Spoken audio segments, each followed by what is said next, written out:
Hey, good morning, everybody. Welcome to Mother's Day at the Sanctuary. I want to wish a happy Mother's Day to everybody that is a mom or has a mom or will be a mom or has ever seen a mom. Happy Mother's Day to everybody.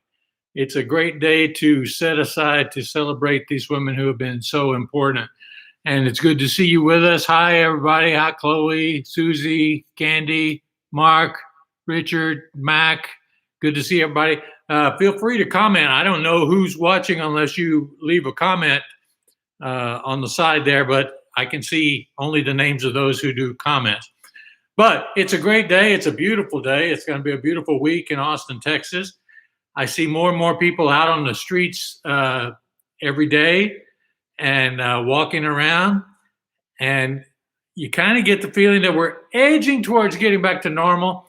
But we're not going to push it. We're not going to just throw open the doors and say, everybody come on in. We want to make sure it's a safe place for you. I want to remind you of our Wednesday night Zoom chats. We've been having a great time on Wednesday night. If you're on our mailing list, our email list, you'll get a link each week for our Sanctuary Zoom on Wednesday nights at 7. If you want to be added to that list, just drop me an email at mikerobertson@sanctuaryaustin.com, and we'll add you to the email list if you're not already on it.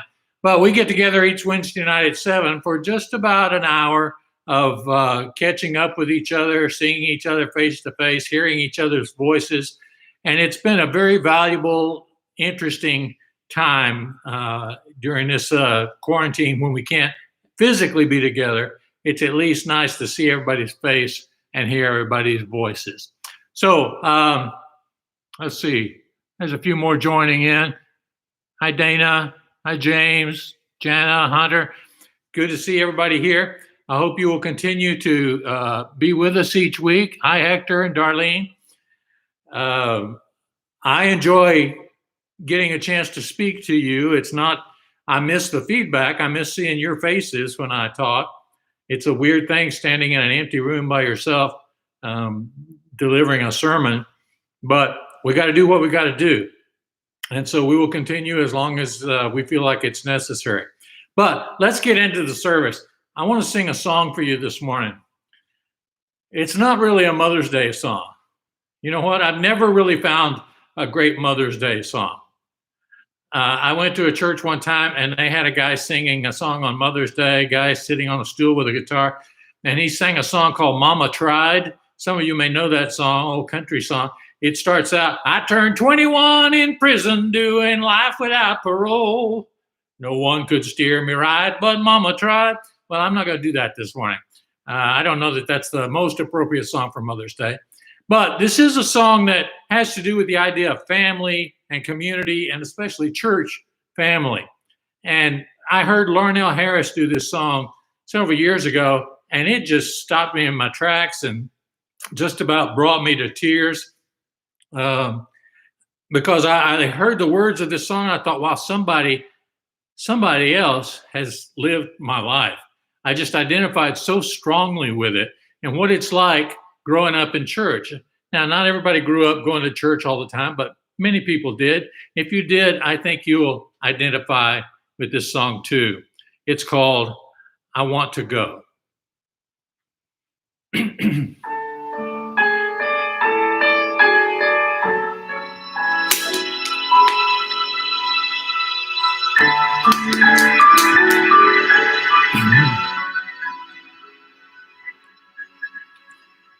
Brought up in the church against your will.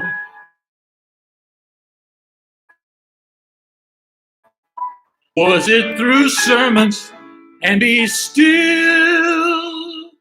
Making trouble for the Sunday school teacher, running through the pews, just a child then. You were wide-eyed and confused. Screaming on the bus with all the youth, more concerned with dating than with truth. Too cool to join the choir, too smart to go to school. Church was boring, and the scriptures just more rules. But all through the years, your open eyes and ears saw just enough of Christ among the people here to know you could trust, to know that you were loved. Until there came the day your heart could finally say,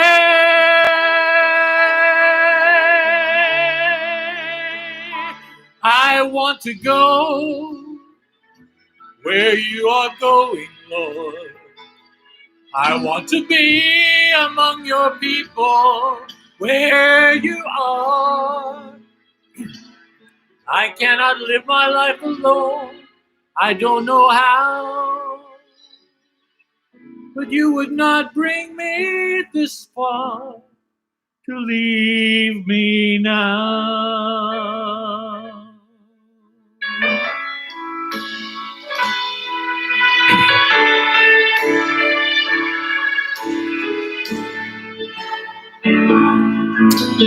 Finally off to college for the fall, with 50 different lifestyles down one hall. Your professors question everything. Your roommates test your faith. And easy answers seem so out of place.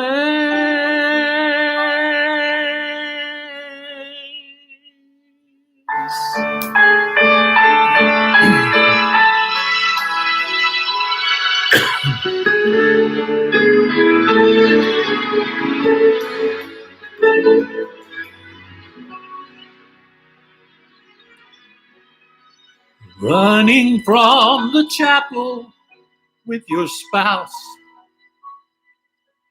and and making monthly payments on that house. You were living for your children when they up and moved away. Your friends seem older and worries fill your day. Oh, but all through the years, your open eyes and ears saw just enough of Christ among the people here to know who you could trust, to know that you were loved. Until there came the day your heart could finally pray.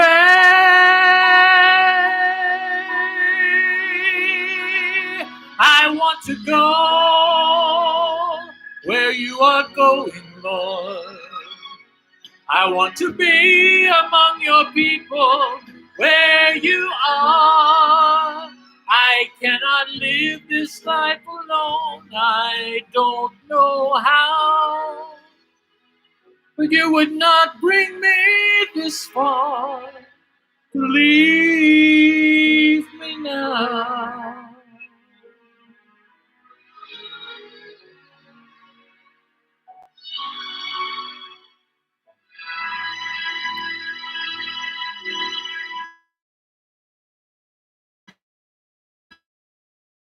You would not leave me this far to leave me now.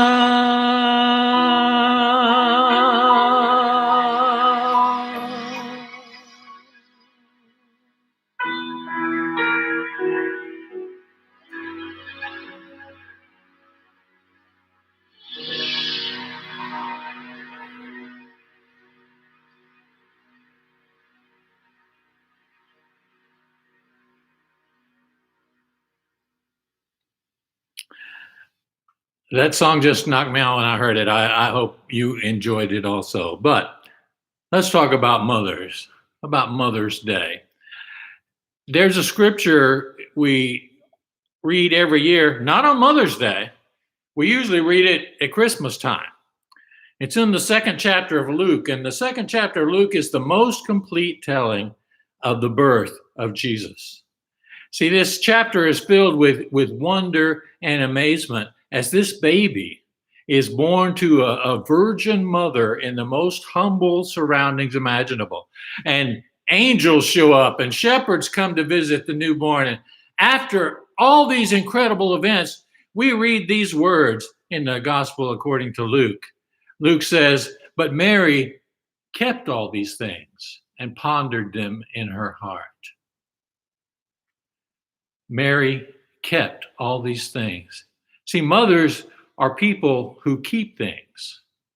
Mary may not have had a baby book in which she recorded the names of everybody that came calling in the manger, but she may not have had video of the birth or footprints on her certificate, but she kept the memories of that night for the rest of her life, because mothers are people who keep things.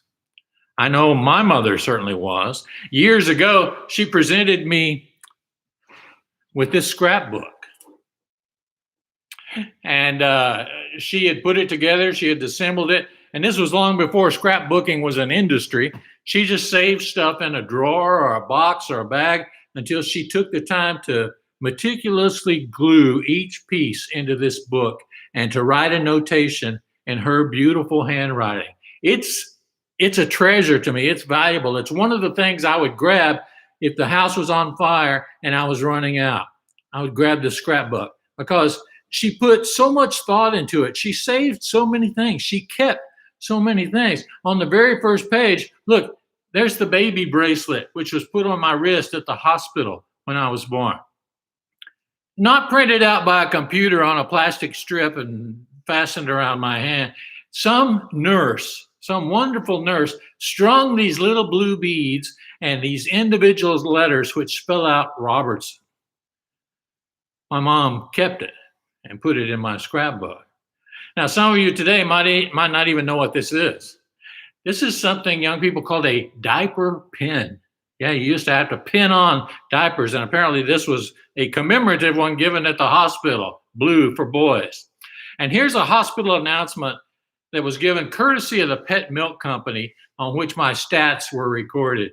It says in room 17, baby Robertson was born 2/23/54 at 1:20 p.m., weighing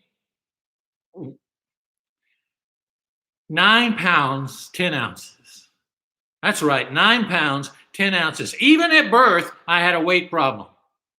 It's not a new thing. It's been since the second I was born. But that's on page 2 of my scrapbook. A couple of pages later, here's a lock of hair from my very first haircut, just before my first birthday. My mother wrote in, Mike was real good and did not cry. No, it's only recently that haircuts have started to make me cry. Although lately, all of us are crying out for a haircut, right? We would love to have a haircut. I was okay back then, though, with getting it cut. This scrapbook contains so many things. It has birthday cards, get well cards from a hospital stay when I was 3 years old, certificates from Vacation Bible School, all kinds of stuff, school pictures. My mother kept all these things. She kept my early writings too. I want to show you something I wrote when I was about 8 years old. It was a Valentine I made for her. And no,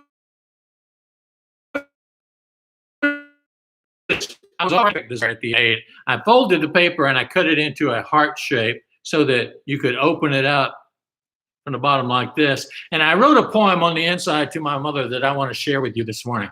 I don't remember writing it, but it may be that I intended it to be a song because it seems to have background lyrics or background vocals included. So here it is. If I was a king, I'd marry a queen like you. Woo, woo. Yeah, I wrote that in. If I were a dove, I'd want a love like you. Woo, woo.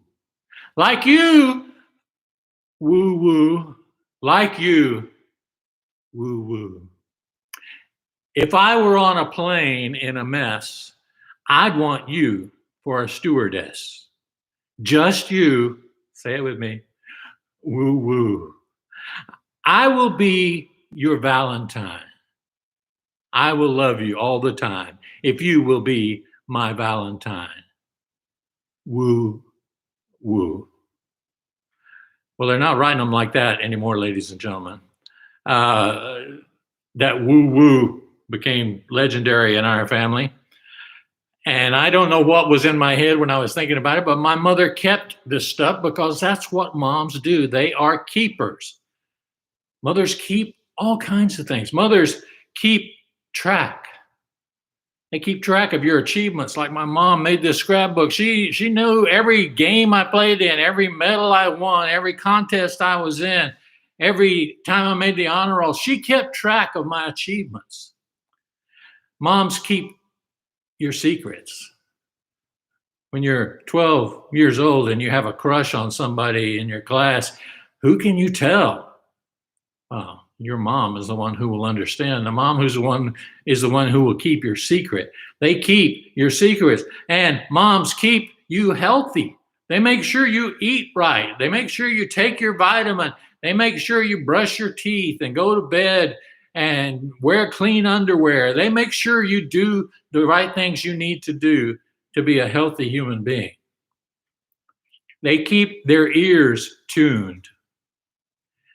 You know, in all the years our daughter was growing up, when she was a child, I don't remember a single time in the middle of the night when she was sick or had a bad dream. I don't ever remember her going, Dad. Instead, it was always, Mom. And my wife, who is a really good sleeper, sleeps very soundly.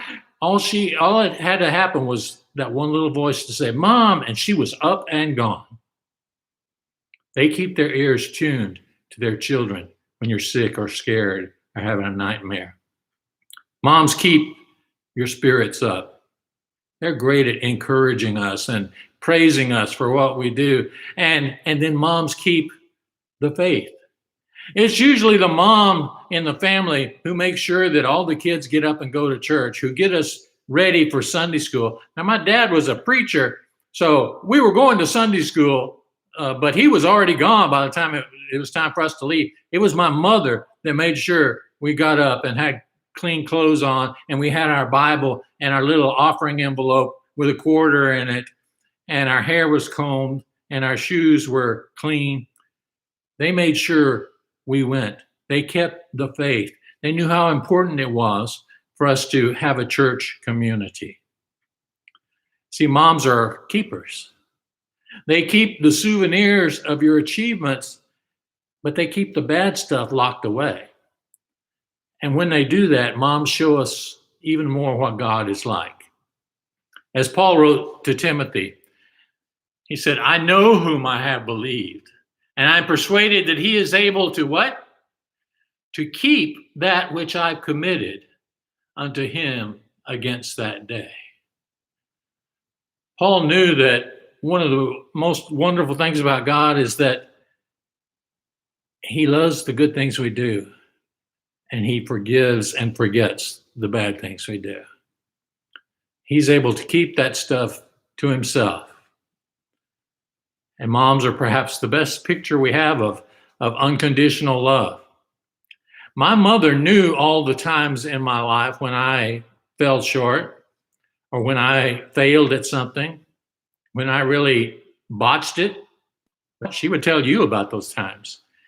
Instead, she would brag on me, just like she bragged on her other lesser children. So this scrapbook of mine, it doesn't contain any speeding tickets. It doesn't contain any papers with failing grades on them.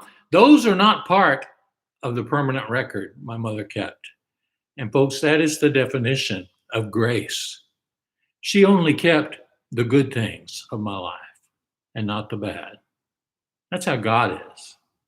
He erases the bad parts of our past. My mom didn't know how important this scrapbook was to me, or is to me. To her, it was just a collection of little moments from my life, but I've used this scrapbook so many times in my ministry. The program from my junior high school football team prompted a sermon about sitting on the bench that many of you have heard and commented on even years after I delivered it. That I wouldn't have done that if I hadn't had this to refer to. In this scrapbook is the pledge of safety my older brother signed. He typed up and signed it, in which he swore he would never again shoot me in the head with his bow and arrow.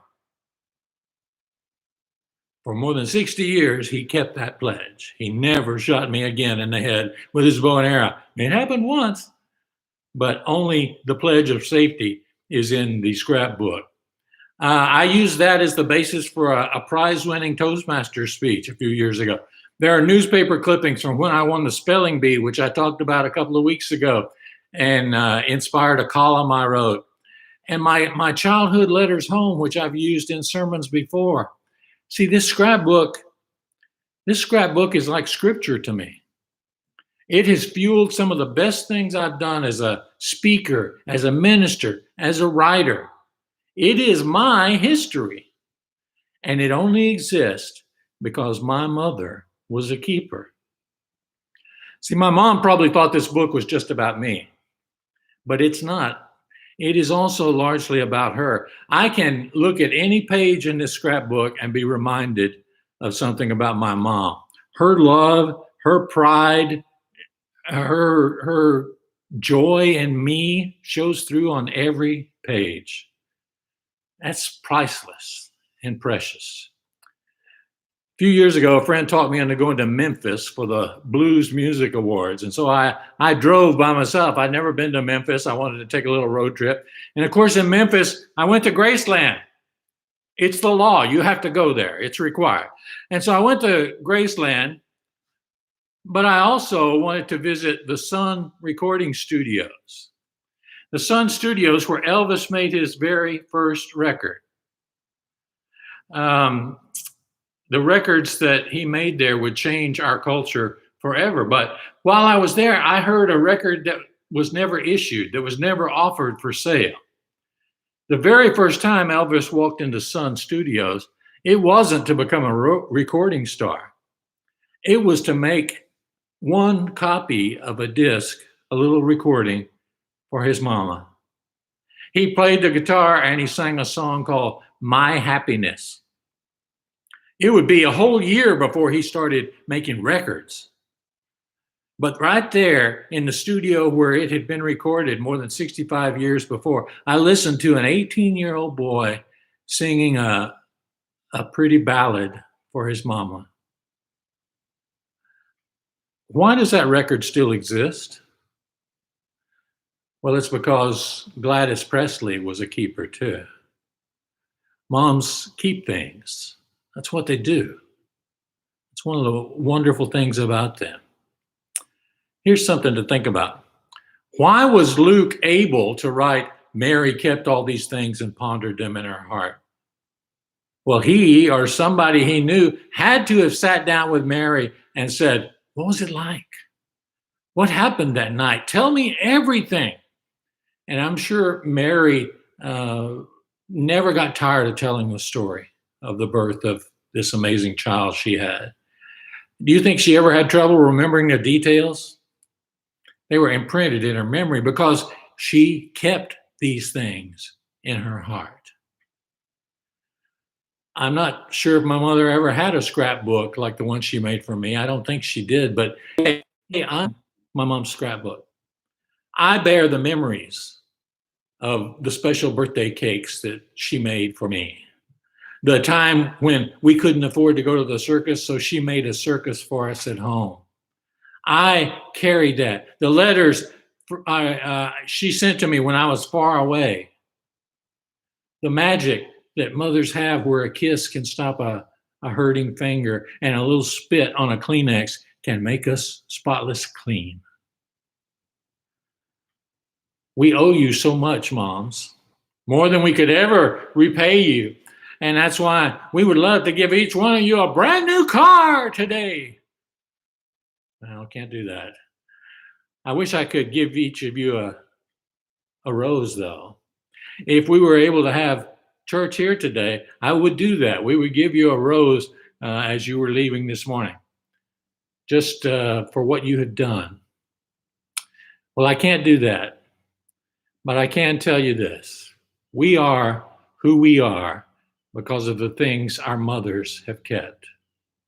For giving us life, for loving us, for keeping us, for giving us a glimpse of what God's love is like.